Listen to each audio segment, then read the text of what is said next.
Wednesday. First off, quick show of hands. How many of y'all are in the bridge program? Okay. Wow. Oh my gosh. Okay. This is essentially for y'all. So in the medical school, one of the major ways that we deliver content is something called peer instruction. It was developed by a guy named Mazur over in, I think he's MIT, engineering guy. And basically what it is we're gonna ask you guys multiple choice questions, and we're gonna divide you into little groups, right? Probably like 3 or 4 or something along those lines.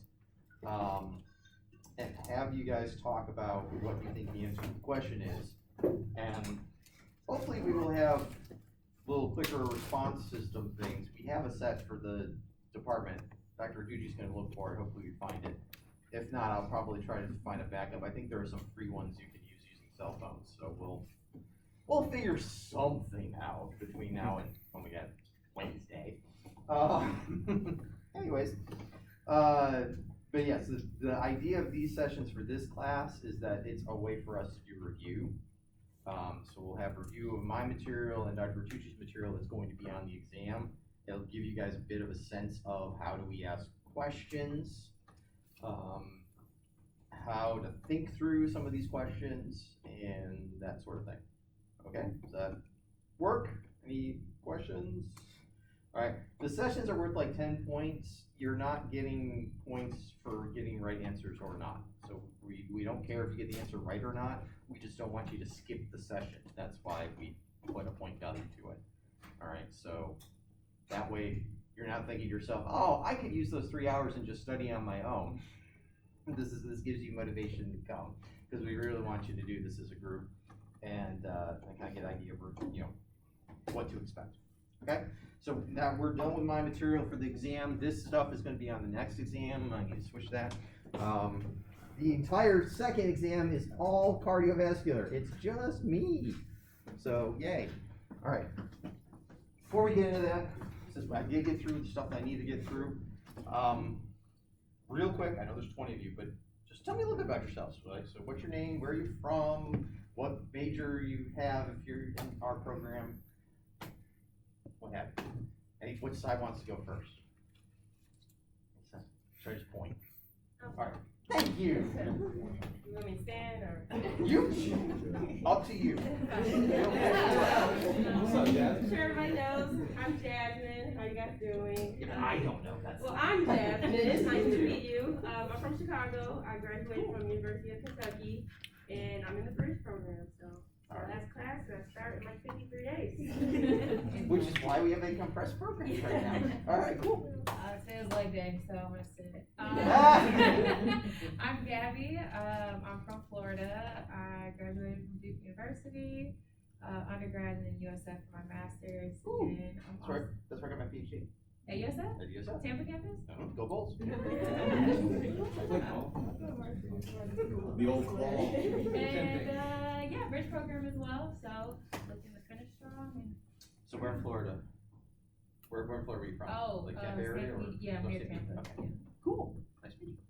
My name is Shawnee. I'm from Miami, Florida, and I went to Florida State University for undergrad and then went to University of Miami for grad school. Cool. Also on the bridge. Great. Hi, I'm Asha. I'm from Atlanta, Georgia. I went to Spelman College for undergrad. I went to Boston University for grad school, and I'm in the bridge program as well. Cool. All right, we're gonna go this way or we're gonna go that way? Okay. I'm Shannon. I'm from Springfield, so like half an hour away. Mhm. I'm in the Master's in Physiology and Neuroscience. Is there something else? So are you like in the thesis program or the research program or The thesis one, the course one. course one? Okay, cool. My name is Tree. I'm from California, and I did my undergrad here at Rice State, and I'm in the Master's in Anatomy program, course options. Cool. Where's California? Orange County. Okay, General Orange County. Okay. Right. Yeah. Anaheim. I'm not gonna know that much. Okay, I do know Anaheim. Disneyland. I'm Nina. I'm from Bellbrook, but I did my undergrad at Marquette in Wisconsin, and I'm in the Neuroscience and Physiology Masters. Course program or thesis? The or thesis. research? Or You're sorry, doing course. Course program? Okay. Yeah. Cool. Yeah, if you're doing research, tell me who you're doing research with. I'm Erin. I'm from South Carolina, but my family moved to Ohio 3 years ago. I did my undergrad at a small private school in Kentucky called Alice Lloyd, and I'm a anatomy master's course. I'm Hannah. I went to Mount Union for undergrad, and I'm a master's in anatomy course option. Hi, I'm Bianca. I'm from Cincinnati, Ohio. Went to undergrad at the University of Michigan, and I'm also in the bridge program. Hello, my name is Nicole Galliper. I'm from the U.S. Virgin Island of St. Croix. And Awesome. I did 2 years at American University in DC, and then I finished at Stony Brook University in Long Island. And then I got my master's at Drexel in Philly. Oh, wow, cool. Our current medical school dean came here from Drexel. And I know Stony Brook well. My name's Cole Stevens. I'm originally from Columbus. I grew up south of Dayton, mostly in a town called Springboro. I went to Ohio State for a first run at college. That didn't go so well, and ended up graduating from Wright State. Okay. So now I'm back at Wright State for Master's of Anatomy. Cool. My name's Ryan. I'm from Dayton. I went to UD. I got my undergrad there, and I'm in a master's anatomy program as well. Okay. I'm from Cuyahoga Falls. Oh, yeah. Yeah, and I went to Walsh University. I'm in the bridge program. Cool. My name's Ellie. I'm from Dublin, Ohio, so outside of Columbus. And then I went to Stetson University in Florida for undergrad, and then I'm also in the bridge program. Hi, I'm Hadlon. I am from Dallas, Texas. I went to a small private liberal arts college in Sherman, and I am in the bridge program as well. Hi, I'm Patrick from Columbus, Dublin specifically. I actually went to the same high school with Ellie. Cool. Go Rocks. I went to. We're the Shamrock. Oh, okay.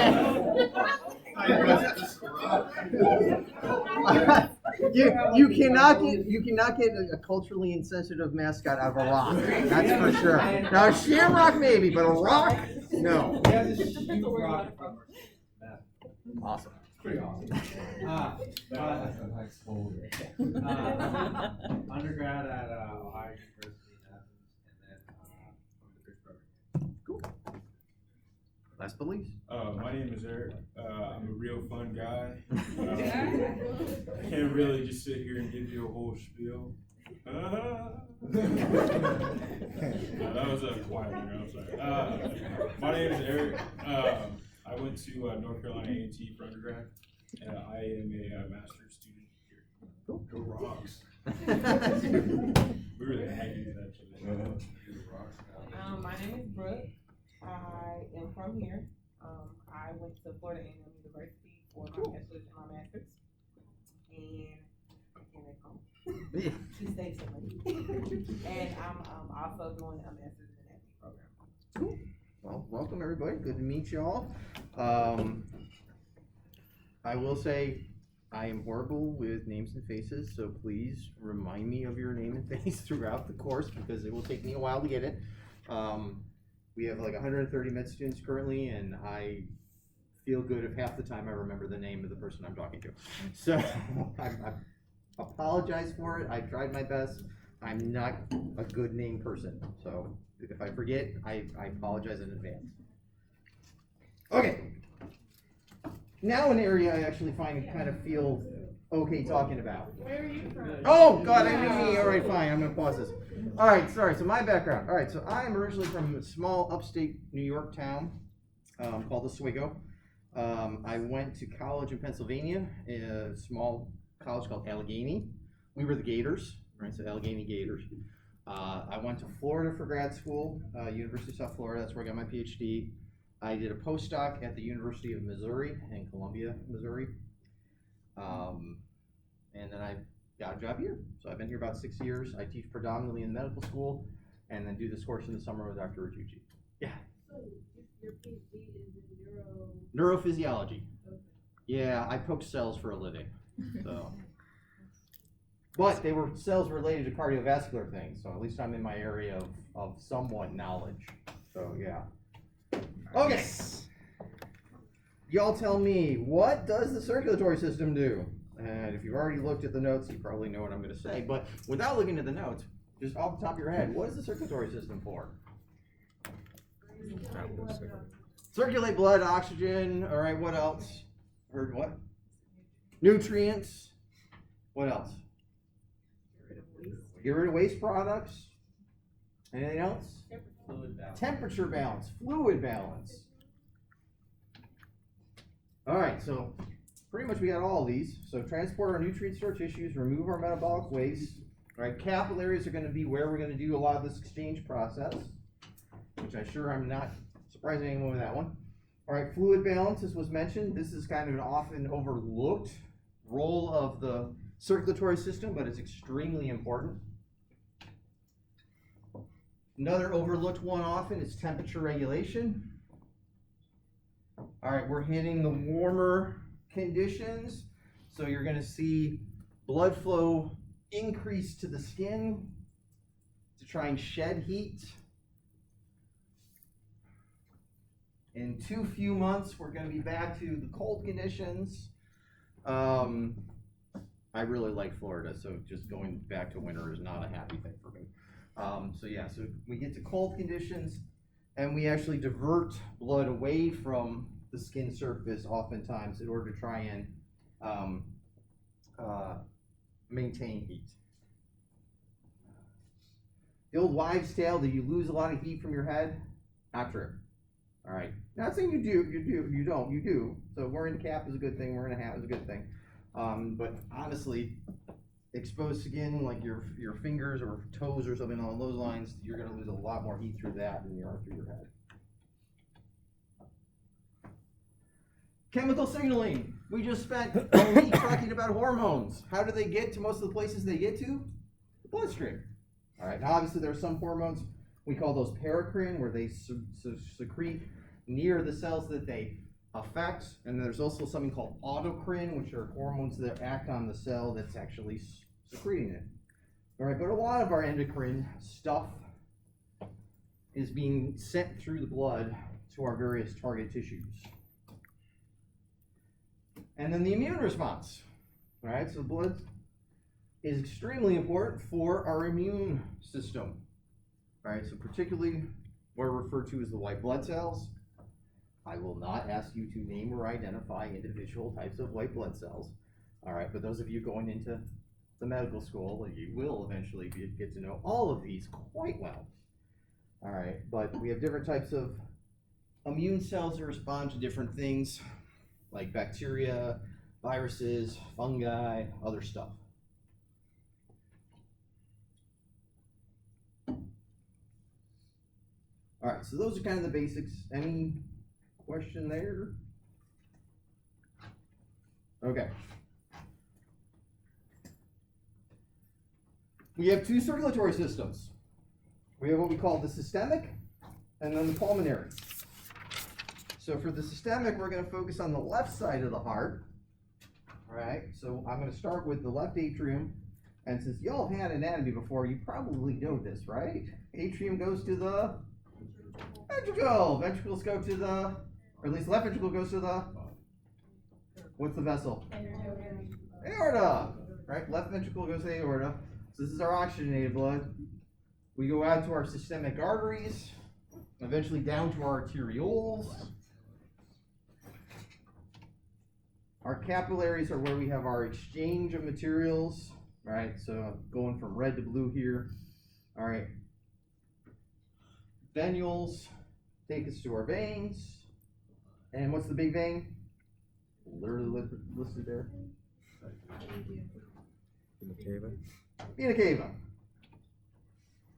All right, and that leads into our pulmonary circulation. So our right atrium to our right ventricle. From our right ventricle, we're out into our pulmonary arteries, arterioles, and then we're going to hit our capillaries, which are our alveolar capillary beds. And that's where our gas exchange is going to occur. So That's why I'm going from blue to red. I've got my oxygenated blood in the pulmonary venules, which will drain to the pulmonary veins and bring us right back to that left atrium. So they're using red for the oxygen rich and blue for the oxygen poor blood. I really have a hate for the word deoxygenated. It is not deoxygenated blood. There is still tons of oxygen in that blood. All right, so about 75% of the oxygen is still in that blood when it goes through the pulmonary circuit. So we still actually have a pretty decent O2 reserve in the blood. So the term deoxygenated is a bit of a misnomer. All right, so it's lower oxygen, not deoxygenated. Did you say 70%? About 75% or so, yeah. So when you're, so first off, where's most of our oxygen located? Is it dissolved or is it somewhere else? Somewhere else. Where is that somewhere else? This is not a trick question, I promise. Hmm? Huh? Not the lungs. So where is oxygen carried in the blood? Hemoglobin. Yes. In what type of cells? Red blood cells. Yeah. So most of our oxygen is in the red blood cells attached to hemoglobin. The venous blood, on average, 3 out of the 4 sites of hemoglobin that can bind oxygen still have an oxygen bound to them. So the venous blood still has about 3/4 of its oxygen bound in the hemoglobin. So, and then dissolved oxygen there's a difference there, but dissolved honestly does not have a huge impact on us. All right, so anyways, I'll get to that at a little later point, and I think Dr. Bertucci will definitely touch on it in respiration. But yeah, most of our oxygen is associated with the hemoglobin. All right, so the pulmonary circulation is a low pressure system. All right, ranging from about 8 to 25 millimeters of mercury. You get up above 30 millimeters of mercury and you have what's called pulmonary hypertension. So we don't like a high blood pressure on the pulmonary side of things. So why is that, do you think?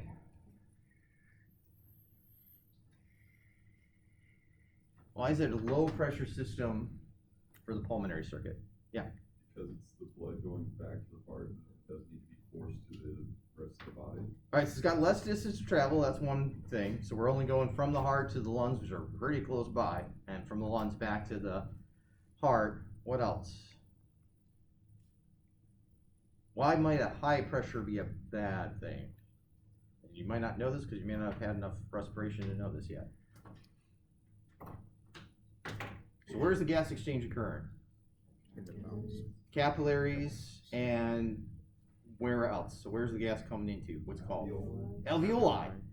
So if I have a higher pressure in my pulmonary capillaries, what do you think that's going to do to the alveoli? Burst.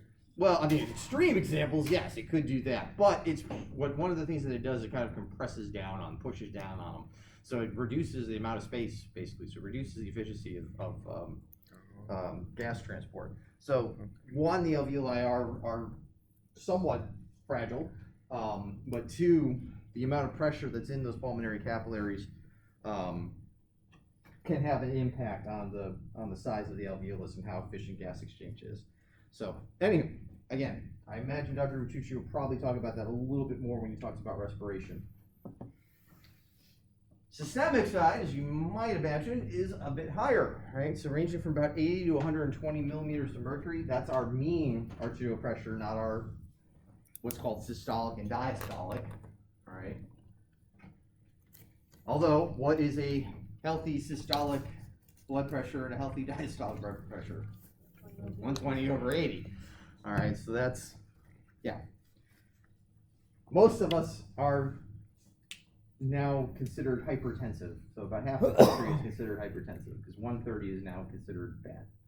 So not medication bad, but still bad. We used to call it pre-hypertension, but apparently people didn't pay enough attention, so we're just calling it hypertension now so that we hopefully get people to do preventative things before we have to put them on drugs.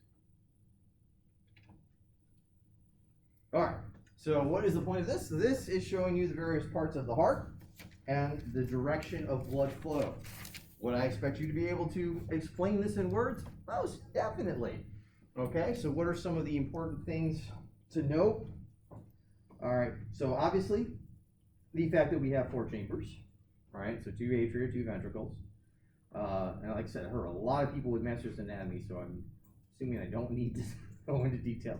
You won't need to know the level of detail you need to know in anatomy, okay? All I want you to know is what the 4 chambers are, what side of the circuit they are, so whether we're talking about the systemic side or pulmonary side, all right? What vessels they're going out to, all right? So what artery, and then what types of valves are associated with the chambers. And I've got more on this coming up in a second. But pretty much, y'all tell me, what on the left side, what's the valve called? Bicuspid or mitral valve. All right, so mitral valve or bicuspid valve. On this side, it's the tricuspid, right? 3. So this one's got 2 leaves, this one's got 3 leaves, hence the names. So bicuspid 2, tricuspid 3. And then, what are the ones by the aorta and the pulmonary artery? The semilunar valves, right? Good. All right, and then specifically, they're named for the vessel that they go to, right? So it's either the aortic semilunar valve or just aortic valve, and then pulmonic semilunar valve or pulmonic valve.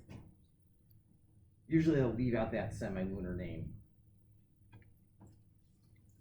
All right, so I'm going to talk about a little bit of kind of electricity type stuff. So pulmonary and systemic systems can be thought of as being 2 circuits that are in series. Anybody have any engineering background or know anything about electrical circuits? What does it mean if something is in series? Yeah, go ahead. Together, so if I turn one circuit off, the other one's going to turn on. Bingo. Yeah, so if I have a couple of lamps in series, if I turn the battery on or I turn the power switch on, both lights come on. I turn the battery off, both lights go off. All right, they're in series with each other, so the wire is going through each lamp. And again, really aging myself here, as I'm sure no one here is old enough to remember, but the frequent example that used to be used for describing a series circuit were Christmas tree lights. They used to be in such a way, and I'm talking the big bulbs, like really, like the screw-in type. You plug it in, and this was, of course, my job as a kid growing up. I'd have to plug in the light into the socket and see if all of it lit up, because if one bulb was burst, the whole thing was out. So you literally had to go through bulb by bulb until you found which one was the busted bulb. They don't do those anymore, thank the gods. All right, now, most of the time, the lights are in parallel. All right, and we have a parallel circuit going on. So we're not actually one light dependent upon the other, dependent upon the other, dependent upon the other. So that's what's meant by parallel, right? The wires are going to each individual lamp and back to our power source, forming the circuit. So if this lamp goes out, this one still stays on. All right, what on earth does this have to do with any of this? All right, so if we look at my systemic circuit, and I literally go from atrium to ventricle, out to the aorta, all the way out through the body, back to the veins, and then back to the left heart, or sorry, to the right heart. That is one circuit, right? So if I think about it as just, how do I get all the way back to the heart? That is a single circuit. If I look a little bit more closely at, say we go from our ventricle out to the aorta, and now I'm going to all the various arteries. All of those different arterial systems can be thought of as being in parallel to each other. Okay, so a lot of this is about perspective. So if we talk about it moving in series, I'm following the blood along its path until it gets its way all the way back to the heart. All right, that would be a series circuit, one direction. If I'm looking at various organ systems, all right, I'm looking at things in parallel. I'm looking at arteries that are kind of running alongside each other and perfusing different parts of the body. Does that make sense? All right, it's going to become important later on when we talk about something called resistance. But for now, I just want to get that thought kind of in your heads, right? The idea of being in parallel versus being in series. All right, fun chart. What do I want you to take from this? The systemic venous portion of the cardiovascular system is our major reservoir, or to use another electrical term, a capacitor for blood. So what the figure's showing here, we're showing the complete cardiovascular circuit, right? So here we go from the left heart out through the systemic circuit, all right, across our capillaries, our venules, back to our right heart. Now we're in our pulmonary circuit. We're going through the pulmonary artery, the capillaries, the veins, back to the left heart, right? So systemic system is over here on the left. Pulmonary is over here on the right. All right, most of our blood is in the systemic circuit. All right, so about 85% of our blood is in systemic. Only about 10% is in the pulmonary. So again, this is part of why we don't need a really high pressure in the pulmonary system. All right, we've got less blood resident there, so we're not moving as much through there. At any given time, there's about 5% of our blood supply in the chambers.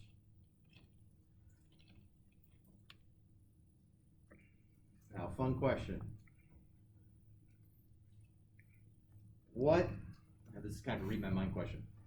What can we say about the amount of blood leaving the left side of the heart and the amount of blood leaving the right side of the heart in a given heartbeat?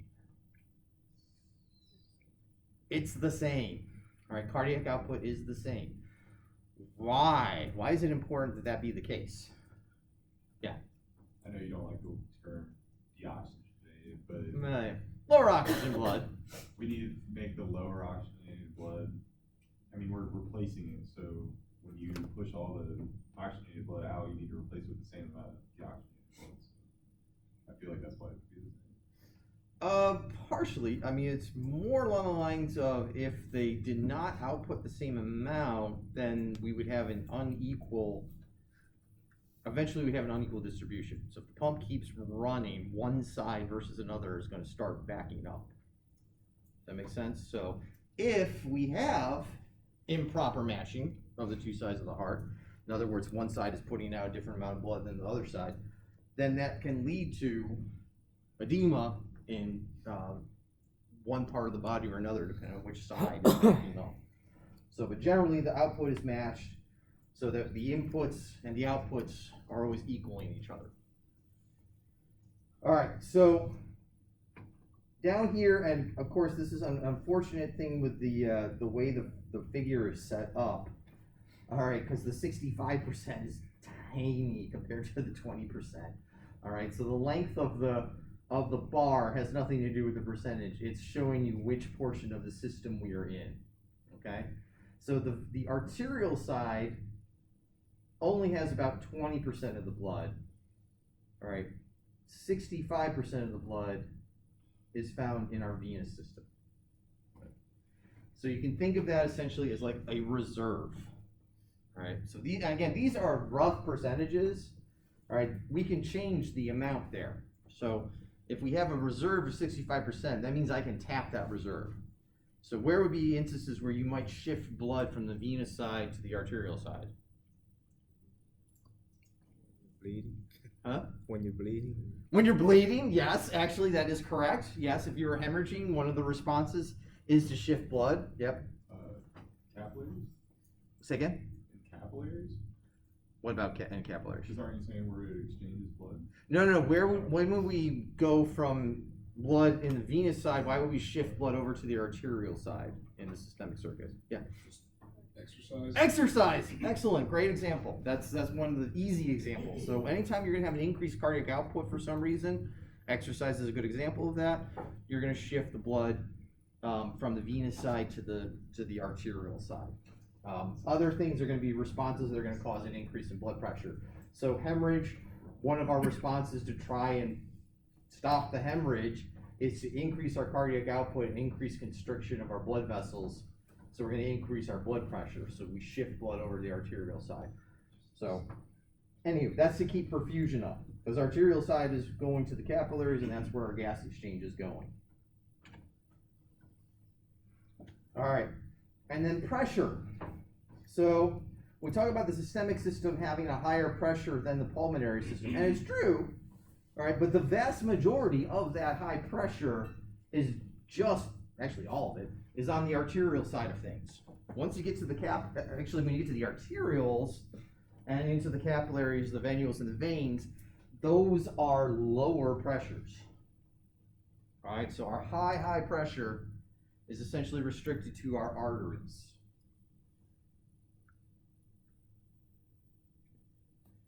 Any question there? All right, and again, I think the vast majority of you have had anatomy, so this should not come as much of a surprise. All right, but these are kind of like the layers associated with the arteries and the veins. Now, the capillaries are a single layer of endothelial cells. So there's no smooth muscle associated with them. There is no, we don't have what's called the internal or external elastic laminin. We don't have a tunica adventitia. All right, so they don't have any of the things that we find in the arteries and the veins. All right, so the tunica media, this is where the smooth muscle is located. All right, so there's vascular smooth muscle. And if you notice, compared the artery to the vein, there's more vascular smooth muscle in the artery. Now, and again, we're comparing same size vessels, right? So we're talking the same diameter artery and vein. The artery will have more vascular muscle than the vein. Any question? All right, another feature of the veins that differs from the arteries, and this isn't true of all veins, this is mostly the veins that are below the level of the heart. Veins have valves that prevent the backflow of blood. I'll talk about this in a bit more detail later. And obviously with the arteries, we've got the heart driving that. We've got the heart driving the blood. Our pressure drops by the time we're down to the arterioles and definitely into the venules and the veins. So without a pump to get it back up to the heart, how do we get it back up to the heart? Well, there's a number of things that help with this. One thing is actually skeletal muscle activity. So literally moving around helps squeeze the blood, kind of like squeezing a toothpaste tube. Question. Yeah.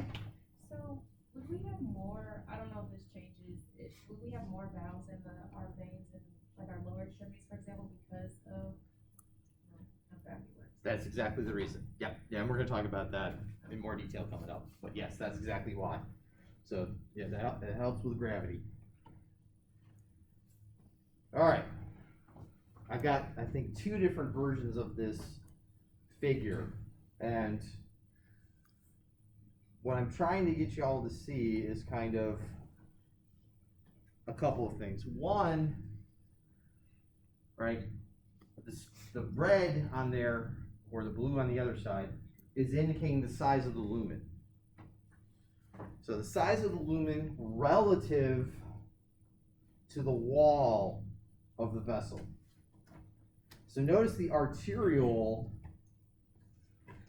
has a very large wall, essentially, compared to the size of the lumen versus the aorta. All right. Note the thicknesses here. All right, again, I'm not going to ask you to know these specifically, but get an idea of the scale, though. All right, so the aorta, we're talking like, 10 to 12 millimeters diameter, or sorry, radius, 10 to 12 millimeters radius. A smaller artery, about 2 millimeters. We get down into the microcirculation, we're talking micrometers. All right, and I'll talk about what a precapillary sphincter is a little bit later. But the idea here is this is what is the relative wall composition. Right? So what I want you to take note of is the smooth muscle. So note that the smooth muscle relative to the size of the lumen is greater in my microcirculation, in my arterioles, than it is in my aorta. Again, relative is the important thing. If you were to take an aorta and look at it, it's going to have a fairly thick tunica media to it, right? There's going to be some pretty decent amount of vascular muscle to it. You're going to need to look under a microscope to look at the arteriole, right? So grossly speaking, obviously there's more vascular smooth muscle in the aorta than the arteriole. But relatively speaking, right, relative to the diameter of the vessel, the amount of smooth muscle is actually greatest in the small vessels, in the arterioles. And this is going to become important a little bit later. Precapillary sphincter is not actually a vessel in and of itself. It's referring to the portion of the arteriole right where it feeds into the capillary. All right, so we have the ability to control whether blood enters a capillary or not based off of these sphincters. And we'll talk about how we can control this. But this idea of the relative amount of vascular muscle is kind of important for how this works. All right, something else for me to point out to y'all. Here we have a capillary. Notice it is only endothelial cells. There is no other things in here. All right, versus we have elastic fibers, collagen fibers, and vascular smooth muscle. And then the last thing to note, the elastin and collagen fibers, notice that the relative amount of the wall that they contribute to reduces as we get to the smaller vessels. All right, so they get less elastic and have less collagen as the vessels get smaller and more vascular smooth muscle. Again, remember, this is relative. Right, any questions? All right, so this is usually something that trips people up. Just throwing that out there. Just be aware of this. Okay, so there's some functional characteristics of these things that are important. Elastin is going to provide a response to stretch of the vessel. Collagen tends to keep the vessel in kind of like a smooth, nice rounded shape. All right, so generally,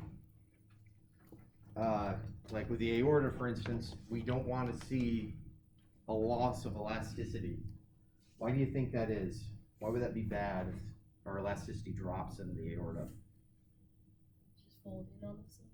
It won't fold in on itself because it is fairly tough. It's not very compressible. But what else? What type of system is it? Yeah. Just read my mind question, I realize. If it loses elasticity, then it increases pressure of the heart because it can't. That's one possibility, is pressure being translated back to the heart, increased pressure there. What else? So the pressure coming out, what's that going to then do if we have a reduction in elasticity? So just reduce the amount of blood that can flow? Not necessarily. The backflow back to the heart would be reduced? No, that's not what I'm getting at either. So basically, if we reduce our elasticity, we're going to have more of a risk of things like the vessel tearing, right? So something like an aortic dissection. So the elasticity is good because when the contraction occurs, that allows for the aorta to absorb that pressure, right, and kind of go outward by the pressure, and consequently also snap back from that pressure. Does that make sense? So the ability to both accept the pressure of contraction and relax back to its normal shape and size at the relaxation of that pressure. Right. That's why those things are important. Okay.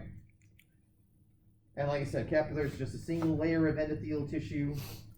There's nothing else associated with them, which hopefully makes sense. They're there where we're doing our exchange, gas exchange, nutrient exchange.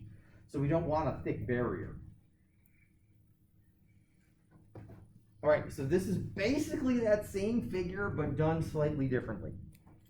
And to be honest, I actually kind of like this figure a little bit better because it divides the vessels into our larger vessels and then what are called the microcirculation.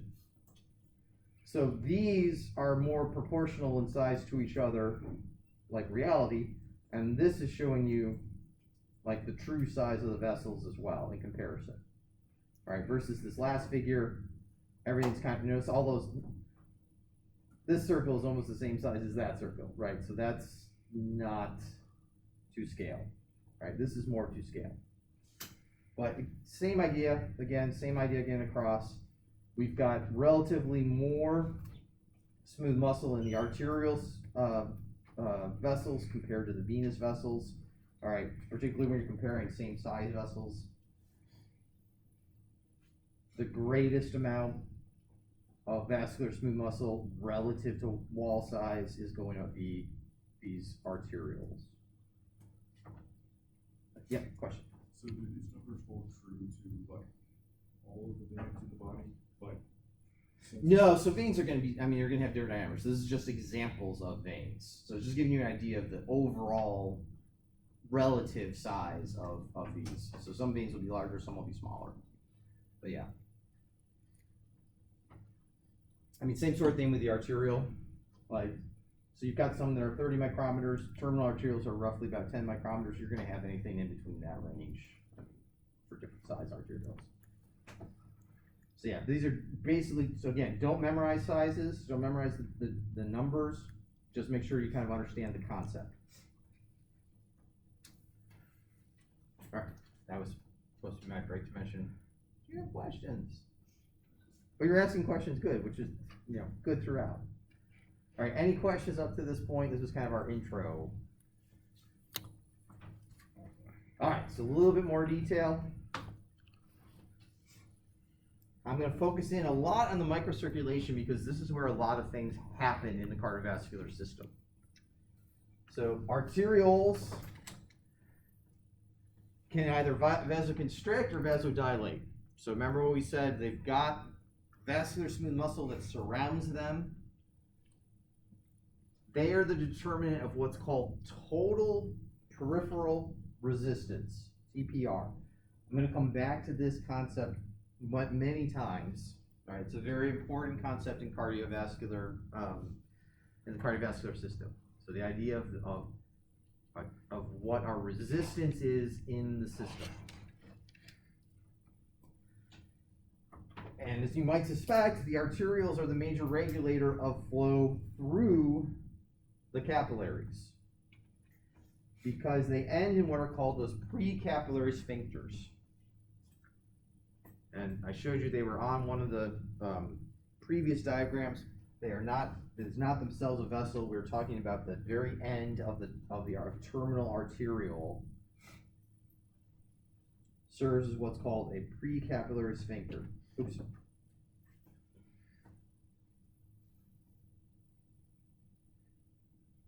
So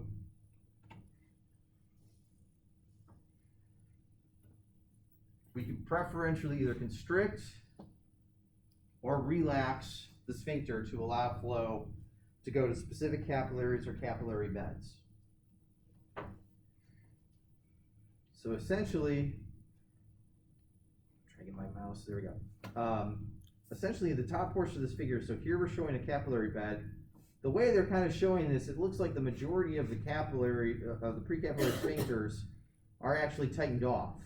All right, so the blood is actually going through here to the venule side and not actually going through the capillary bed.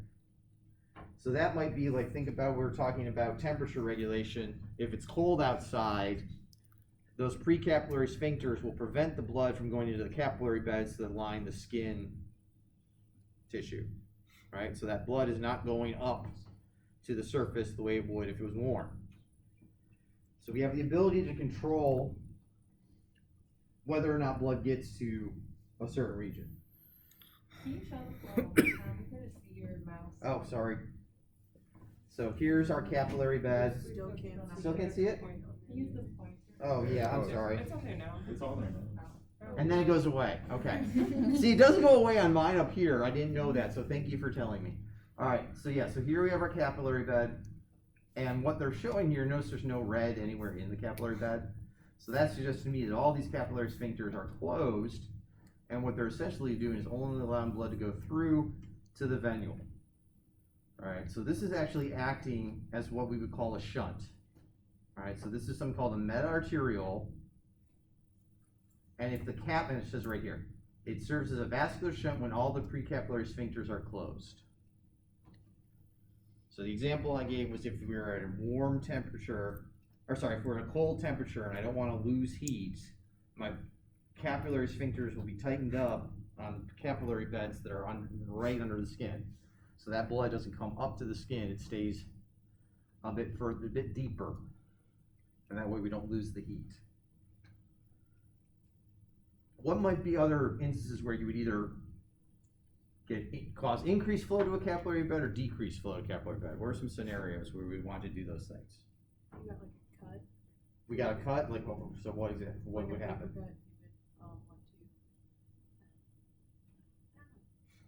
Well, what do you think? My brain.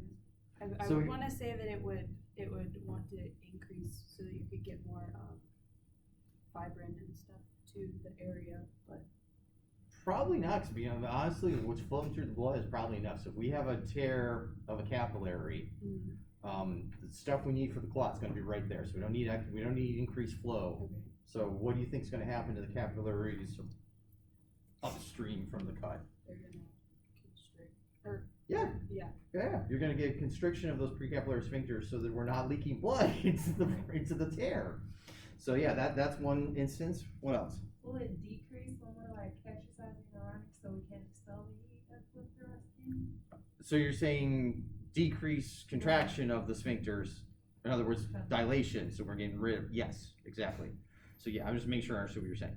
So yes, vasodilation will happen with exercise to get rid of heat, so those capillary sphincters would be open rather than constricted to get more blood flow. Excellent. Any other ideas? I was just thinking about the fight or flight response. So similarly.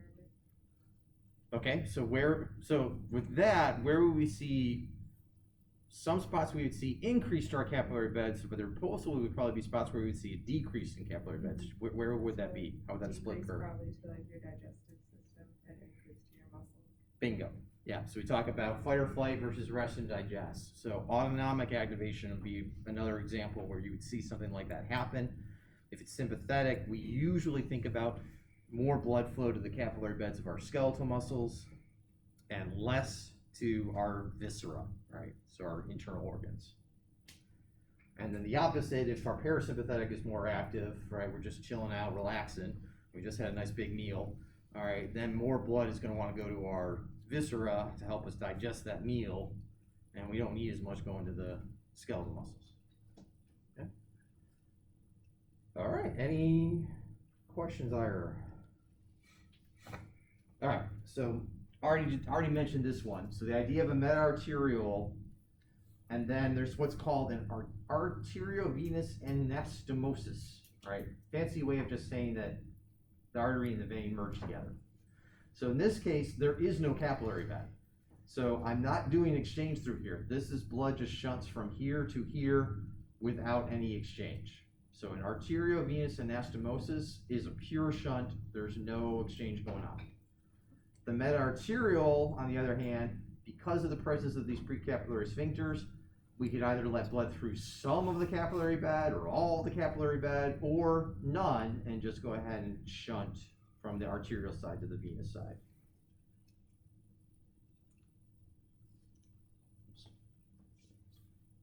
All right, any question there? Yeah. Can you explain that, like what the difference, it sounded like you were saying there's different. There is.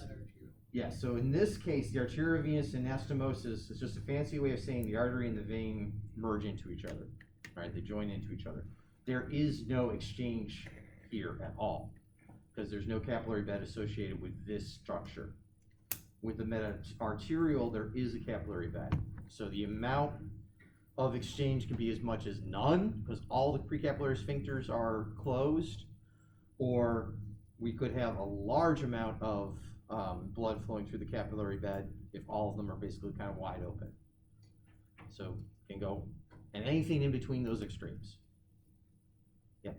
So with the anastomosis, you wouldn't have that variation. You could have, it would just be There's no regulation to it. It literally is a direct line from one side to the other side. So, and that's referred to as shunt. When there's no exchange, it's called a shunt. So anytime you bypass a capillary bed, we refer to that as a shunt.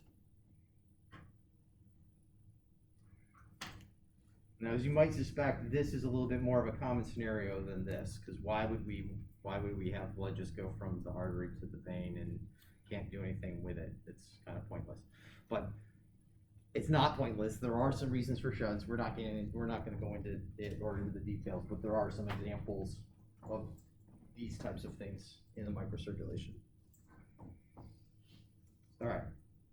So our capillaries, I'll say this multiple times, so there'll probably be a test question on it. Capillaries are a single layer of endothelium. Very simple. So that is for exchange, facilitating exchange. So there's no vascular smooth muscle. They cannot on their own constrict, contract, or anything, right? So they basically are just there for exchange. So we can restrict our flow, like we mentioned, with those precapillary sphincters. You can also have vasoconstriction of the arteriole itself. All right, so this portion, right? So remember what I said, that the arteriole and the precapillary sphincter, relative to the size of the wall of the vessel, has got the largest amount of vascular smooth muscle. So the arterioles themselves can really vasoconstrict or vasodilate. So even without precapillary sphincters, we can just basically cinch down on those arterioles, and that's going to prevent blood from going through them.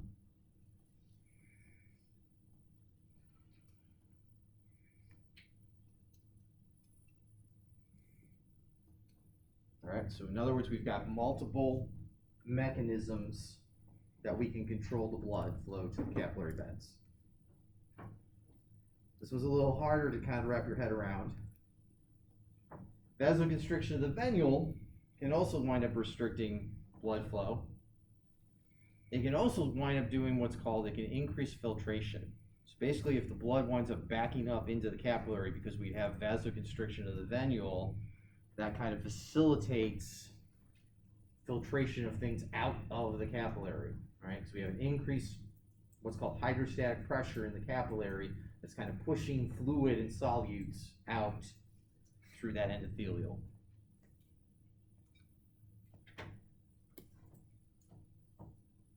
I have here, in parentheses, suspected. All right, so like I said, there is not vascular smooth muscle associated with the capillary beds. They cannot in and of themselves cause constriction. There are somewhat supportive cells that surround some capillaries called pericytes.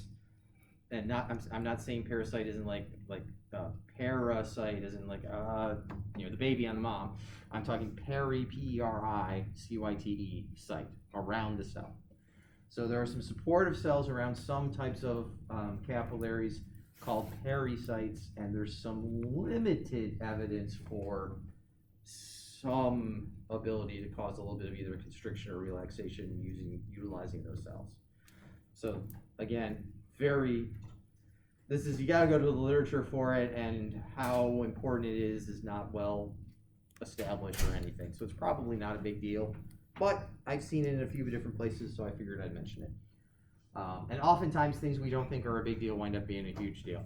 So a total tangent, back when I was young, which is decades ago, water just crossed cell membranes like easily. Even though we talked about things like hydrogen bonds and lipid hydrophobics and all this other stuff, it's like, oh yeah, but water just goes right across those cell membranes. That's osmosis, it just goes right across. And then I think in the 90s they discovered these things called aquaporins that are everywhere in every cell. All right, so we have like over 100 some odd years of physiology history that just talks about how easy it is for water to move, and no one knew why. They just said, oh, it's easy to move. Yeah, that's it. So, again, I say this is, as of now, this is not expected to be too much or too important. I could be wrong. This could be the next aquaporins for all I know. All right, venules. Drain the blood from the capillaries. They merge to form larger veins. That brings our blood back to the heart. That's pretty much it for that. So, not too much to talk about with those. Oops. All right, crossing figures. I did not check to see if this was still there. Oh, looks like it's not. All right. This is what happens if you do a internet thing. You never know if it's going to work. It is still there. Okay, my link was just broken. All right, hopefully we don't get like a commercial for TikTok or something. Oh, come on.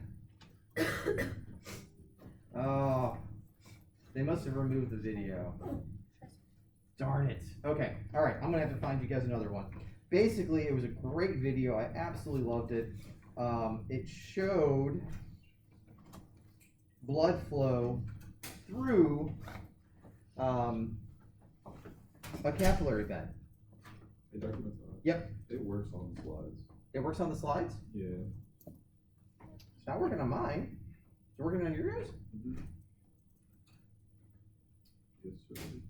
Okay, let me try this. All right, I have no idea. Well, for those of you that are able to see it, yay. And I'll try and figure out what the tech issue is at another time. And for those who weren't able to see it, I'll make sure it's available to you guys via the pilot page.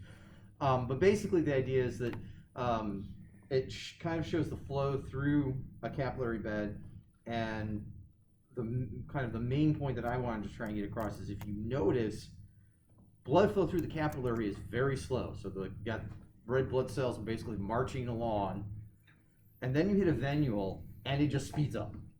Like the velocity just really picks up. All right, anybody know why is that? We don't have a heart at the level of the capillary, so why does it speed up? Pressure change. Not pressure change. So first off, what happens? What do we have to have as far as pressures go for things to flow? What's needed? Yeah. Flows from low pressure, from high pressure to low pressure. High pressure to low pressure, right? So the pressure at the capillary has to be higher than the pressure at the venule for flow to occur, right? So pressure is always dropping. True. So the venule, why does it speed up? Oh, what about surface area? The capillaries have like a smaller surface area, and venules have a smaller. Exactly, yes, they're wider, right? They have a greater radius or greater diameter. So that's exactly right. So because we have a wider channel, even though we've got a drop in pressure from capillary side to venule side, the larger vessel is why the velocity of the individual red blood cells picks up. Does that make sense? All right, now we're talking about just the velocity. So we're looking at, like, if we were looking at a single red blood cell. If we talk about flow, I'm getting ahead of myself, but if we talk about flow, we're talking about volume over time. So it's not just a red blood cell moving, it's how many red blood cells and how much plasma and how much other stuff is moving over a given period of time. So what do you think about flow, do you think? And this is kind of a trick question and kind of a read my mind question.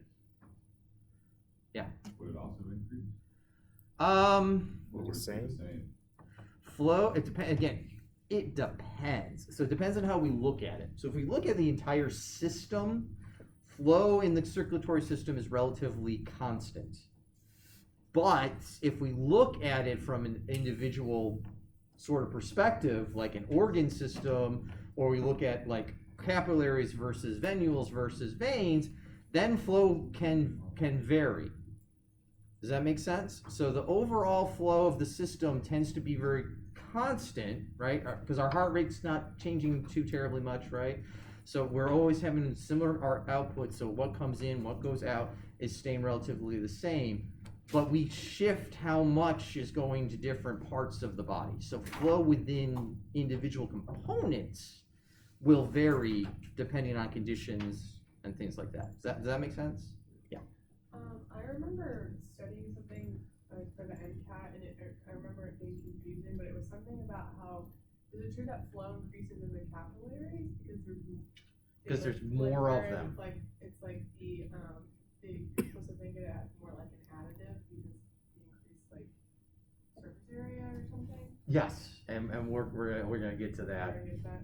Yeah. Like I said, I was getting ahead of myself, but we were gonna talk about that. So yeah. So again, a lot of it depends on what your perspective is. Are you looking at an individual capillary, or are you looking at the entire system of capillaries? When we have the whole system, that's different than if we look at an individual capillary, and that's an important distinction. That's why I led off with the idea of series and parallel. What are we talking about? If I'm talking about one arterial into one capillary into one venule, that's a different dynamic than if I'm looking at all the branching of arterioles into branching capillaries coming back down into venules. Those are two different kind of ways of thinking. All right, so just throwing that out there. Okay, well let's hang with capillaries for the moment. I'm gonna switch to Zoom time. I wish the default was this way. Okay, there we go. Super important equation. All right, and have you guys heard this name before for anything else? If you've had some physiology before, you may have heard this. I heard you nodding. You don't remember? But I know it. Okay, so Starling, all right, was a physiologist. So he's known for two important things. One is this equation. The other is something called the Starling forces of the heart, it has to do with the stretch of the heart. And when we talk about the heart itself, we'll talk about it. But this is one of the things he's known for. And basically, the term Q is used for flow or fluid movement. All right, so that's what we're solving for. K is a constant. It's called the filtration constant. And so this is going to be an intrinsic property of what capillary we're looking at. Okay. Now, do all capillaries, do you think they have the same, is this number going to be the same for all capillaries, do you think? No, that would be too easy, right? This is bio, we're not going to be easy.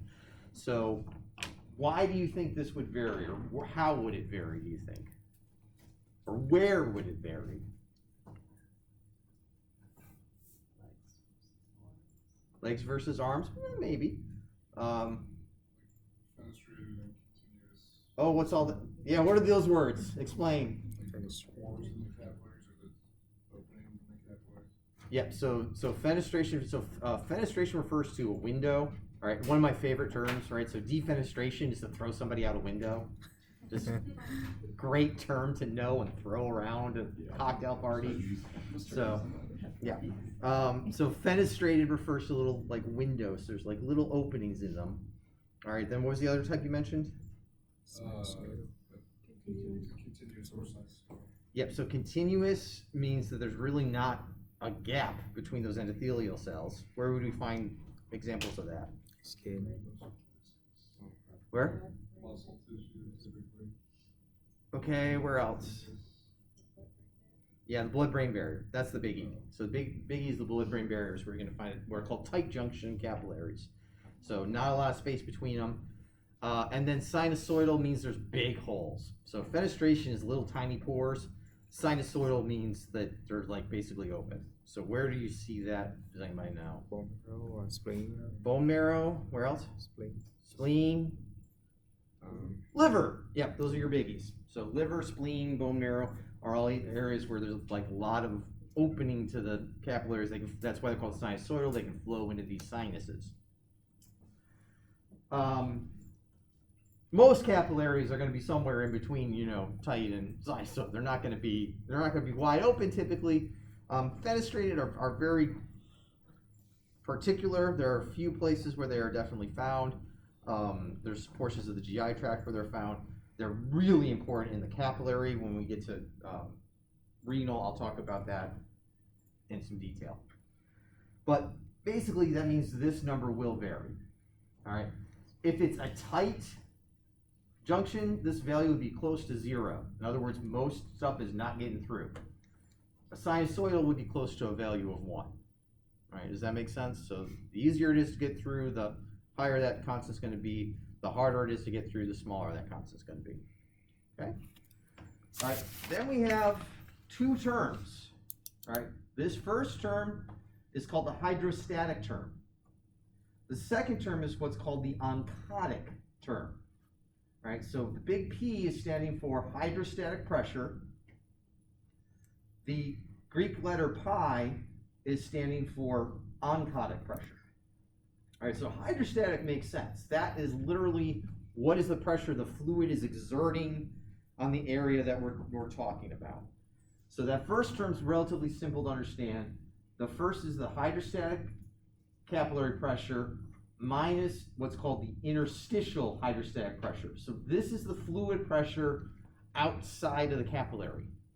All right, kind of pushing against the capillary, trying to think of it like it's trying to compress the capillary. So that's the pressure that's called the interstitial pressure. The hydrostatic pressure is pushing out on the wall of the capillary, keeping the capillary open. All right, so the two are kind of working in opposite directions from each other. So if we subtract one from the other, that tells us our overall hydrostatic pressure. Okay? Most of the time, this term is going to be positive, right? Because the hydrostatic pressure in the capillary is going to be pretty high, and the interstitial hydrostatic pressure is relatively small. All right, does anybody know what oncotic pressure is? This is the one most people are not familiar with or have not heard of. Has anybody heard that term before? You might have heard it when learning about osmosis. Okay, so oncotic pressure is referring to the pressure that's exerted by proteins that are in the fluid, in this case the plasma. And it's a little bit different than how we think of like hydrostatic pressure. So essentially the more protein that is in one of these compartments, that's going to have a greater draw of water coming into it.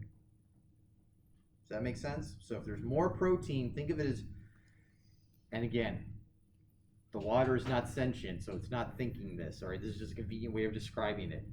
Think that the water wants to dilute the proteins. So the more concentrated the proteins are, the more the water wants to come in to dilute it. Does that make sense? So the higher the oncotic pressure, the greater the drive for water to come to that pressure. Okay? So my proteins that are in the blood are too big to pass through. Does that make sense? So that's why the water is moving, not the proteins.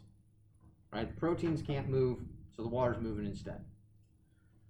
So this term, this pi p, right, for plasma oncotic pressure, is the amount of essentially force trying to draw water in, versus this pressure is the water trying to push outward. Does that make sense? So these are opposing forces. These are opposing forces. We all kind of following? Yeah. Could you repeat which one draws water in? Oncotic. Okay. So oncotic is what is protein pressure. So however many proteins are kind of in here is going to determine water coming in this way, and how much kind of protein is out here in the interstitium would be drawing water out of the capillary. Oh, I meant the difference between the two oncotic pressures. And that's what I'm getting at right here. Sorry. So the proteins are in here, that's this term. Okay. The proteins that are out here, that's this term. So proteins in the interstitium are going to want to try and draw water out. proteins in the plasma are going to try and draw water in. There is greater, typically, oncotic pressure in the plasma compared to the interstitium.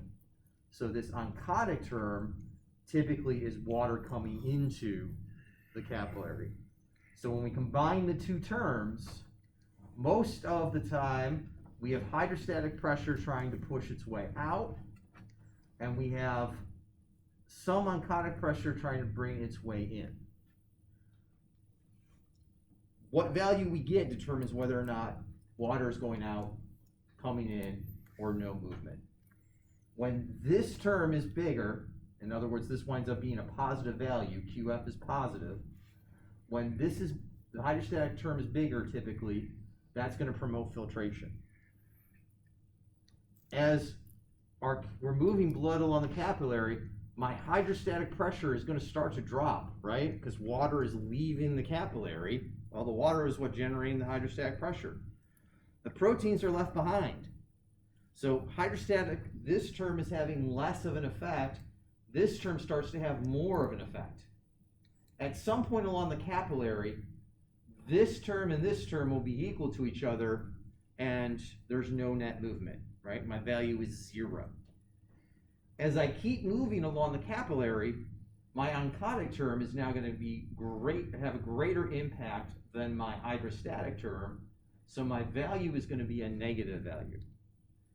A negative value indicates water is going to come back into the capillary, and we call that reabsorption. Okay, so water coming back into the capillary is reabsorption.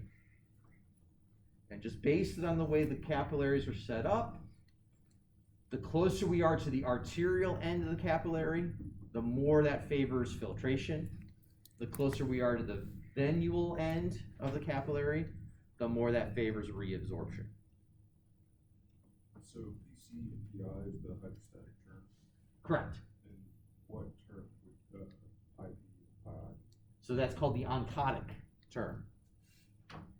Are both usually positive values? Yes, both are usually positive values, because the hydrostatic pressure in the capillary and the oncotic pressure in the capillary almost always is higher than the interstitial.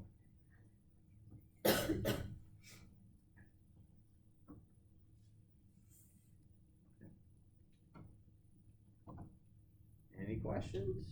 All right, so again, when the Q value is positive, that tends to mean hydrostatic pressure is going to push fluids out. When it's negative, that usually means that the plasma oncotic pressure is drawing water back in. Yep. Will that equation be provided, or do we need to? Oh no, you need to know that one. I figured it out.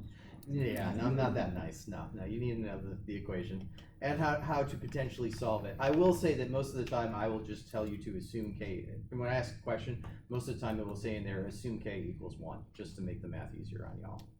So.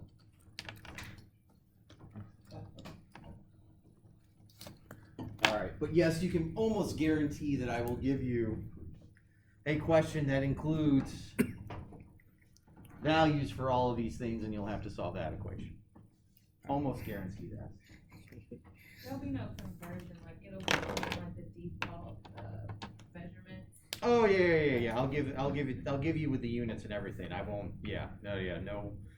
No converting from imperial to metric or any of that stuff. No, you'll. Yes. No, I'm definitely not that mean. I'm not that mean. All right. So, like I said before, the hydrostatic and the oncotic pressures are essentially opposing forces when it comes to this water balance. Now, think about this a little bit. Functionally, does this kind of make sense? Why would this system be a good thing? Kind of the way that it's set up. What if we had just filtration through the entirety of the capillary? What would happen? We'd lose all the water. Yeah, that would be bad, right? We need some water there for the plasma. All right, so this helps get some of that water back. Now, not all of it comes back. so, and again, we don't have time to go into this, unfortunately, but there's an entire additional system associated with the cardiovascular system that's called the lymphatic system. So some of this water that filters out into the interstitium drains into what's called the lymphatic system, and that actually comes back into the venous system prior to coming into the vena cava. All right, so lymph is essentially filtered plasma fluid, okay, along with some other stuff, but it's basically part of that fluid balance. So not all of it comes back at the capillaries, some of it comes back via the lymph. All right, and we will talk about one example of a capillary where there is filtration essentially along the whole length of it. All right, oops. And this would be a good reason to look at the slides on your own at some point, because if you just look at them kind of as a printout, you don't see all the pictures on, because I put things on top of each other. This is a nice thing to have. I love having numbers. All right, so here are the numbers that kind of go into that equation, right? So I have my capillary blood pressure, my interstitial pressure. All right, colloid osmotic pressure is just another fancy way of saying oncotic pressure. They are the same thing, it's a slightly different term, but this is equal to that. So my capillary oncotic pressure, my interstitial oncotic pressure. And so look, notice on the arterial end, right, very small interstitial oncotic pressure, much larger here. Note that it stays pretty much the same between the arterial and the venular end here. All right, we get a bit of a rise in our interstitial oncotic pressure, but don't worry about that. Anyways, and yeah, fluid pressure tends to stay the same. Notice this one is it's actually negative relative to, well,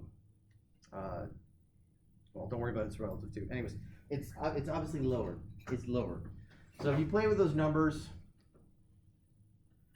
it will kind of give you what is the net effect. So on the arterial end, you've got more of a positive value, so you have filtration. Over here, you have a negative pressure. All right. Any questions so far about like the Starling equation? Oh yeah, we're going to talk a little bit about diffusion. If you haven't figured it out, physiology is all about the math, right? Similar thing with like physics, right? So a lot of physiology is physics. So this is an equation I'm not as concerned that you know. I'm not going to ask you to calculate this. All right. What I want you to kind of understand is what are the things that impact this, right? So J is the movement of a substance over unit time. Another word for this is called flux, F-L-U-X, flux. All right, so you may see that sometimes. That's what we're talking about here. So basically, the easy way to think about it is just how much stuff moves across the membrane at a given time. Another way to think of that is what's the rate of diffusion.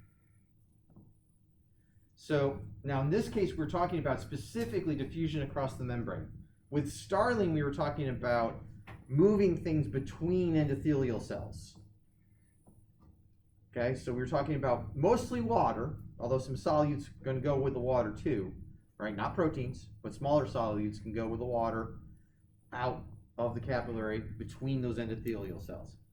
This is talking about specifically going across the membrane, all right? So we're going from the plasma, across the plasma membrane, out into the interstitium, and then potentially into another cell, right? So how easy is it for oxygen, for example, to come off the hemoglobin, cross the membrane, into the interstitium, into another cell to be used by that cell? So the important terms, how permeable is the membrane to the substance? All right, so for instance, are there channels for it? All right, if those channels are always open, then that permeability is probably pretty high. If the channels kind of open and close, for example, like maybe they need a certain signal before they'll be open or closed. So permeability could vary depending on what's going on with whatever substance we're tracking. Does that make sense? So some items need specific transporters in the membrane in order to be able to move. So in other words, they're not permeable at rest, they're only permeable when that transporter is active. Okay? All right, so that's one thing. Surface area, I think most people kind of understand this one. The more surface area you've got, the easier it is for a substance to diffuse. And then the last two are pretty simple too. I think most people get this. The concentration gradient has a big impact on how easily something will diffuse, or not necessarily easily, how much of a substance will diffuse, what the drive is for it to diffuse. So the greater the difference of concentration, the greater the drive for diffusion, right? Once we start to have equal amounts on either side of the barrier, there's less drive for them to move. Does that make sense?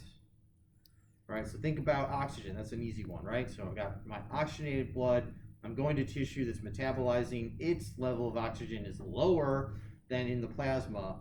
So the oxygen is going to go into that lower oxygen tissue until we have enough oxygen in there that it's not going to want to go in there anymore.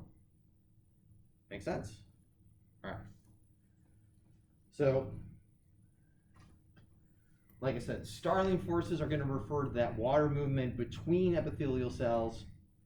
Transport of substances into epithelial cells is influenced by things like the size, whether it's a charged or uncharged molecule, whether it's hydrophobic or hydrophilic, and whether there are channels or transporters that allow for that transport.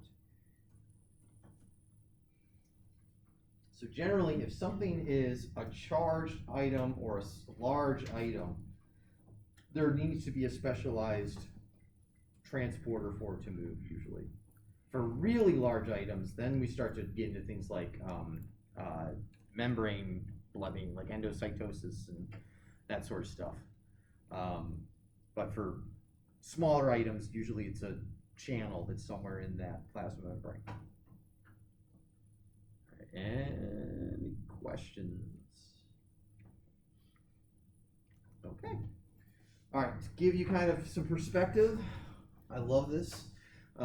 This kind of just shows you some different size things in comparison to each other. And remember what I said, generally speaking, proteins are usually too big to easily pass through cell membranes. So usually they've got to be taken up via endocytosis, or in some cases with some small proteins there are actually some channels that can accommodate them. But most of the time so basically we're talking about, in the 10 to 100 nanometer range of size is too big to just slip through the membrane. Okay? Which is a good thing. So, if that's the case, then how do viruses get in? They don't. So what gets in instead? They're either DNA or RNA, depending on what type of virus they are. So the virus attaches on the outside of the cell. All that virus stuff stays outside. It injects itself into the cell, then hijacks the cell's machinery, the nucleus for making its stuff, and it actually incorporates its genes to make more virus particles. Then the cells usually explode, and more virus goes everywhere, and it's fun. Anyways. All right, let's see anything else. I think that's good. All right. Oh, yep, go ahead. Does it matter? Because I saw you said epithelial cells, but then I think you said endothelial cells for the categories. Does that matter? Oh, all right. So the term epithelial versus endothelial. Endothelial is like the term used for the epithelial cells that line inside of an organ.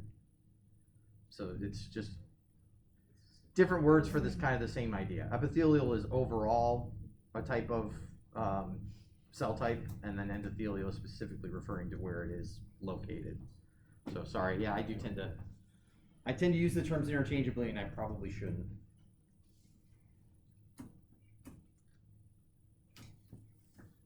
All right, so this is, I think, where we're probably going to wind up ending is going to probably be getting through this thing.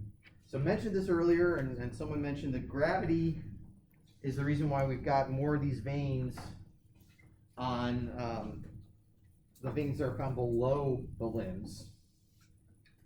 All right, because we have to move against gravity. Things that are above the heart, gravity actually is giving us a hand. All right, so what is this figure showing? Well, okay, so here we've got a person lying down versus a person standing up. And what I want you guys to notice are the pressures. All right, so here are the venous pressures. All right, so here we have at the head, here we have the level of the heart, here we have the level of the feet. So notice how low those pressures are on the venous side. Here's our arterial side, right? So this person's got a mean arterial pressure of roughly around 95, let's say 93 millimeters mercury. All right. What happens? We stand up. Notice how high the pressure gets down to the feet. So we went from 5 to 100 millimeters of mercury. All right, so that's all gravity. Gravity's a drag.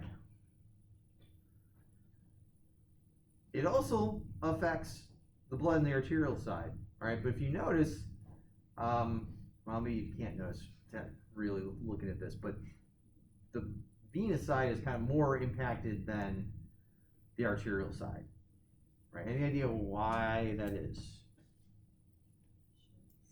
Not the shunts.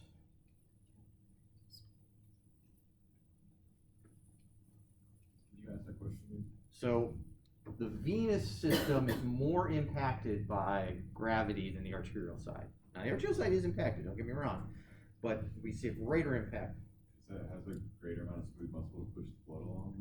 Which does? The arterial. The arterial side, correct. Right, so the arterial side's got more of that vascular smooth muscle. There's less vascular smooth muscle associated with the veins. There's also a little bit less of the, well, no, there's not less elastin. I think there's actually more. But essentially the veins are, how do I phrase this? Super scientific term, floppier than the arteries, right? They're more distendable. The term we use is called compliance, all right? So compliance is how much change in volume there is for a change in pressure. So change in volume over change in pressure. So another way to think of that is, all right, if I fill the vessel with a bunch of blood, how much does that pressure increase? So for the veins, I can put a lot of blood into the vein and only see a very small increase in pressure because the veins are essentially stretchier. All right, so your veins can actually get pretty narrow. Like they can collapse. Have you ever heard of that? You know, collapsed vein. Someone goes to do a blood draw and they get a collapsed vein. That's what we're talking about. If the pulling pressure winds up being strong enough, you can actually get enough pressure that it collapses the vein. If you get more blood through the vein, it will expand outwards. So you can go from kind of like this flattened appearance to a more rounded appearance. You get the most blood in it, and you're pretty much as round as it's going to get, right? So you look at an artery, they're pretty much always round, right? Less blood goes in there, they don't collapse, they don't flatten out, they stay rounded. All right, and that's partially because of the composition of the arterial wall. Now, comparatively, our lower limb veins are less compliant than the upper body veins. Why? Why would it be good to be less compliant below the level of the heart? Resist backflow? Yeah, resist backflow, yeah. So basically, they can stretch, but if they could continue to keep stretching, then the ones down to my feet are going to be really stretched out, and all the blood's going to be down there. By having a little bit less compliance, it makes it a little bit harder for the blood to just stay down there. Does that kind of make sense? So we're pushing the blood back up. We have the valves to help prevent backflow. We have our skeletal muscles moving to help pump things. All right, so that's going to help get the blood back up. So by having the veins be, and we're not talking like they're stiff and these ones are all floppy. Like, it's a very minor difference in compliance, right? There's a much bigger difference in compliance between arteries and veins than there is the lower limb veins and the upper limb veins. But there is a difference, and that's the reason why. We want to prevent that backflow due to gravity. And like I said, the valves are the other thing that help to prevent the backflow.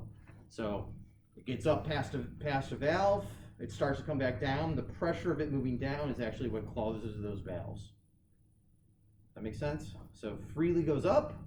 As it starts to come back because of gravity, the valves prevent that from happening. All right. Any question? So can you clarify the compliance? Mm-hmm. What does it mean when you say compliance? Like, so compliance is the change in volume. And this is actually the mathematical formula. Change in volume divided by the change in pressure. So delta V over delta P. So then which one would be more compliant? Technically, would it be a higher number or a lower number? Is it like counterintuitive? So the higher number would be more compliant. Okay. Yeah, so in other words, you could get a larger volume with a smaller change in pressure. Does that make sense? Yeah. So high compliance means greater volume with a smaller amount of pressure change. And then obviously vice versa. If it was less compliant, a small volume would cause a greater increase in pressure. All right, another thought question.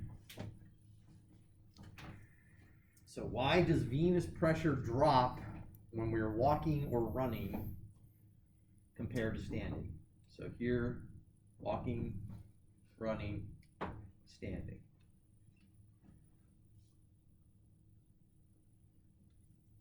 Yeah. Just to guess, does that have to deal with the muscles helping to push the blood back up versus standing? Your muscles aren't really contracted. Exactly right. Yep. So it's called the auxiliary muscle pump. That's why it's important to move. All right, I think this is somewhat apocryphal. I don't know if this really happens, but the old saying always goes that, you know, the horrible mean drill sergeant makes the people stand at attention, and they're standing at attention for like half an hour. They're not moving. They're completely, and then someone passes out. Right, because the blood is all pooling down here, not enough getting up to the brain. Again, that's probably apocryphal. Most people are going to shift. I mean, even if you're quote unquote standing at attention, there's no way to your body's going to make you move. All right, so you're going to move just a little bit, and probably enough that you're not going to pass out. But anywho, muscle contractions, though, they facilitate movement of blood back to the heart. Like I said, the venous valves are going to prevent backflow. Not something we typically think of, but this helps too. All right, so those of you who have definitely had anatomy know that the arteries and the veins run parallel to each other most of the time. So when the arteries distend outward, that compresses the veins. So again, like that squeezing a tube of toothpaste, pushes blood along. And another fun one, intrathoracic pressure. When we breathe in, chest cavity becomes more negative. The right atrium and the vena cava basically get stretched a bit, so they expand. That basically makes a greater negative pressure at the level of the right atrium. Right? So greater pressure differential increases flow. So inspiration actually helps with venous blood return.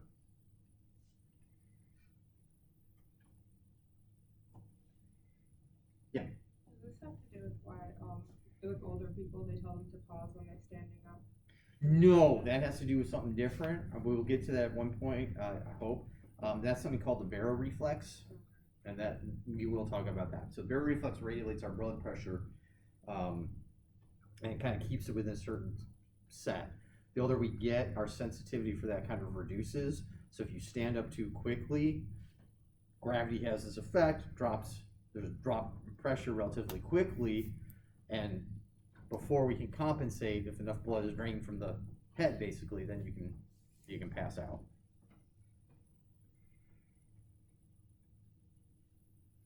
All right.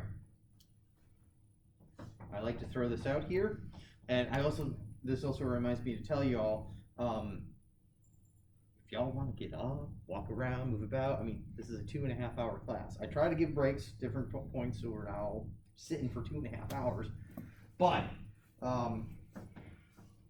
it's good for the brain, okay? So sitting for long times is not good, and there are different ideas as to how much time is good or not, but generally, I don't know, if you got one of these things, it'll tell you, you know, you've been sitting for too long. But yeah, so generally sitting for like an hour, you want to get up, move around. Your brain will thank you for it. It makes things better. All right. Questions? All right, and as you might imagine, people who are unable to move about, we can have some issues with venous return. All right, so people who are bedbound, for example, for various reasons, that can cause some issues. So gravity has a different impact, right? So the blood is not going down to the bottom, it's going to the bottom half. So you're at risk for things called blood sores, pressure sores, things like that. So anytime we're not moving for an extended period of time, there are a lot of unfortunate cardiovascular circumstances. And the other fun thing to throw out here is gravity. Like, what happens when you're not in gravity? All right, so there's some very funky things that happen to the cardiovascular system in space. All right, and because those things are not there. So for instance, that normal gradient that we're used to for our venous is not there, obviously, if we're off in space. Yeah? So would your blood pressure go up or go down when you're in space? That is a good question. I can't remember which direction it goes, but there is essentially, what winds up happening is there's basically a shift in the proportion of where the blood is located. So you don't get the same type of pooling you do normally. It's more, you know, kind of evenly distributed. I don't think there's a huge impact on pressure, but at the same time, there is a drop in cardiac output, so there probably is some drop in blood pressure as well.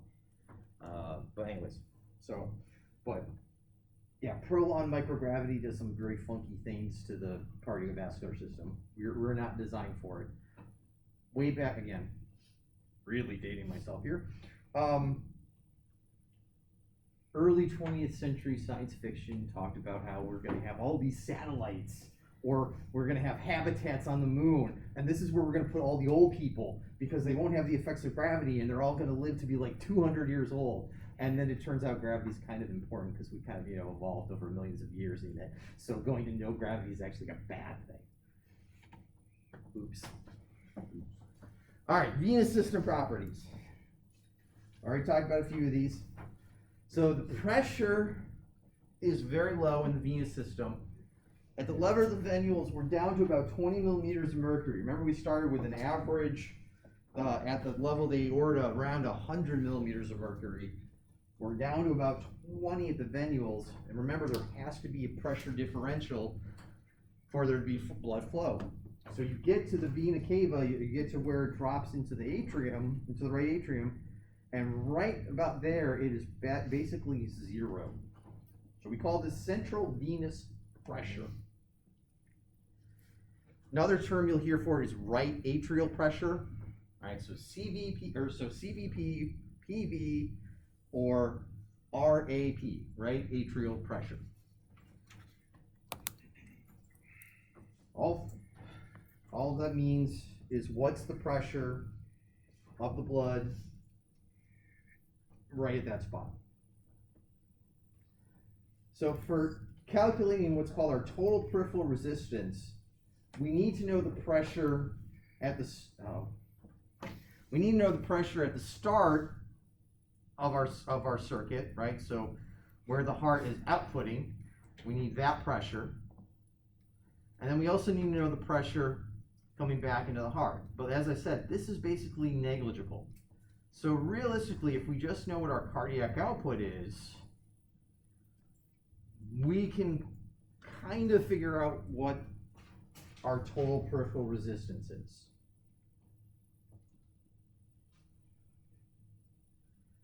So remember, our venous system's got a high capacitance, so we can distend those veins to hold a lot of blood volume. This thing, TPR, total peripheral resistance, is essentially what is happening at the level of the arterioles. So the arterioles to the capillaries.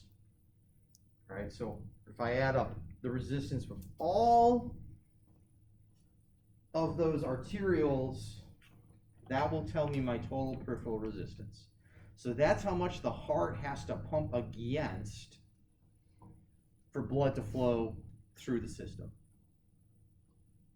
That makes sense? So if I increase constriction of my arterioles, I make it harder for blood to flow. That's going to increase my peripheral resistance. So what's that going to mean to my blood pressure, do you think, if I want to keep my flow relatively constant?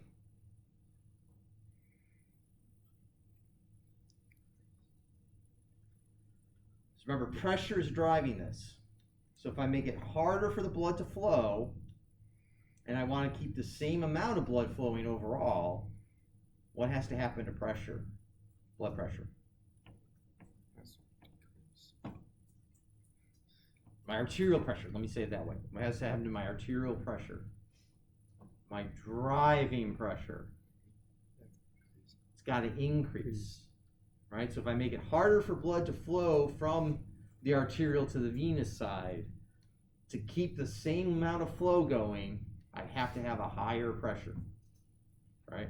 Another way to think about it is, if you kink the hose, right, upstream of the hose is going to be higher pressure. Does that make sense? So that's kind of what's going on. If we increase resistance, we'll increase our blood pressure. We decrease resistance, we decrease our blood pressure. So the venous system, by being this reservoir, kind of is what allows us to determine our pressure. Like if we need to increase our pressure, we increase our volume, we shift volume from the venous side to the arterial side. Does that make sense? So if we need to raise our pressure, we can do it by shifting blood from the venous side to the arterial side. What might be examples where we need that to happen? Exercise. Huh? Exercise. Like what? Exercise. Exercise. All right, exercise is one example. You used another one earlier. Bleeding. Yeah. Bleeding. Yeah, hemorrhage. Right. So if we're bleeding out, we want to maintain a certain amount of pressure in the arterial side because that's what we're using to perfuse our organs and our capillary beds and get exchange across. So anything that's going to drop our volume, hemorrhage, or anything that's going to increase our demand, exercise, we're going to need to shift some of that reservoir from the venous side over to the arterial side. And most of the time when we do that, when we shift some from the venous to the arterial side, the consequence is going to be an increase in pressure. Now, you've got bad hemorrhage, it may not be enough to compensate. Does that make sense? So you drop in pressure because of hemorrhage, because you're losing fluid. We can shift some off the venous side in order to make up for that. But if we're still leaking out, it's not going to fix our pressure issue. Does that make sense? Okay. All right, this will be our last thing because we are pretty much out of time. What causes your pulse? Why do we have a pulse? It is not the contraction and relaxation of the heart. When I do this, am I touching my heart? No. What am I touching? What's that? Artery. Yeah, so there's an artery there, right? Or artery up here, or artery up here, right? So we're touching an artery. What? Yeah. Oh, sorry. Blood pressure. Okay, sort of, but why is there a pulse? Why does it go? Is it because you're constricting the artery, so they was trying to push through? Believe me, those arteries are pretty tough. I mean, like think about a blood pressure cuff, right? You squeeze those things up before you really compress that brachial artery. Trust me, your hand pressure is not really closing off that artery at your wrist. So what's happening? Why does it pulse?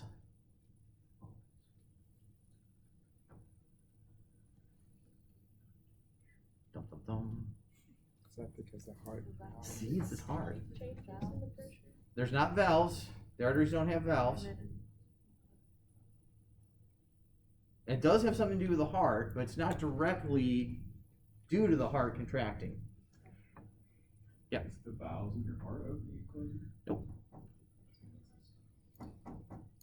Is it like the load every time your heart pumps? That's when the pressure got increased. Ah, okay. So when pressure, so our heart contracts, the pressure's increasing. Why is the pressure increasing? What's happening? Well, because it's decreasing the volume. Increasing the volume. Volume where? The volume in the artery. In the artery, right? What do we say about arteries compared to veins in compliance? Arteries are less compliant, right? But they do stretch. They're not as stretchy as veins, but they do stretch. So that initial stretch outward is one part of the pulse. And then as the bolus of blood moves out of that portion of the artery, the wall recoils back. All right, remember I said it was less compliant, so it just kind of like snaps back.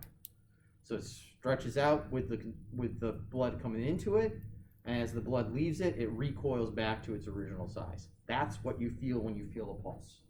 You're feeling blood expanding the wall, and then the wall snapping back.